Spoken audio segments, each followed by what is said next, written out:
it's just a lot of fun to watch students begin to express themselves as who they are. I get students right at the starting point when they're able to really question the world around them, that they no longer take as sacrosanct all the things the adults have been saying, right? And part of that's biological, right? Their brain is telling them, don't trust all the adults, trust your friends.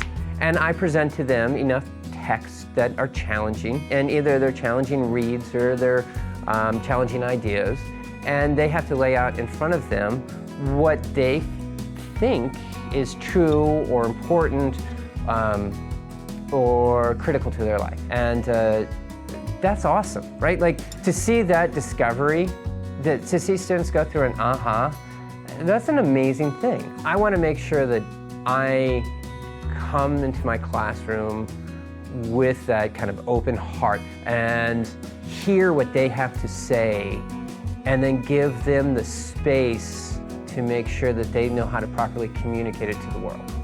If that communication is verbal, if that communication is written, if that communication is even body language, right?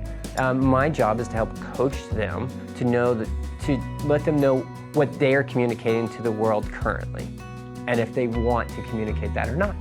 And so I think it's really cool that I get to do that.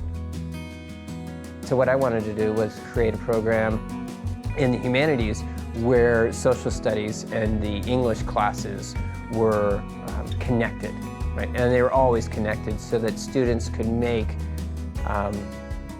the connections between what was going on from a historical standpoint and why this novel makes sense that they're reading, right? I didn't want either to exist in a vacuum, because when it does, the history's boring and you don't fully understand the voice of a novel, right? Or of a film or whatnot. It's hard for students, 16-year-old students, to make context of what's going on in the 70s unless you're teaching them ideas of what's going on in the 70s in the history class at the same time.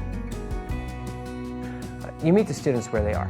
With a high-level student, I have some students that think in paragraphs and prose, right? They can put together a 5-page essay with little problem. So what my job as the English teacher for a student like that is to help them edit, right? Help them become more concise of writer, help them really boil down to what they want to say and get rid of the superfluous. Now, I might have in the same room another student who is just starting to get the concept of an enumerated thesis, right? And they make some spelling errors, or they don't properly integrate a quote into their essay writing. So my job for that student is to help them in a staged manner. You know, first let's tackle the conventions, because that's the first thing people will see. Then let's work on developing the main idea. Here's your thesis statement, and here's how it connects to this section of the body. I don't ever want them to compare themselves to another student. I always want them to compare themselves to their past self. It's a matter of making sure I read the students, that I pay attention to what they're saying, and that I grade that particular student according to where they are, rather than just boilerplate it with a rubric.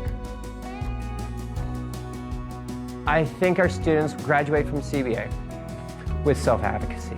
They know how to handle situations that don't necessarily work out the way they want them. Nothing's spoon-fed to them, and we don't allow them to just sit back and be passive in their learning.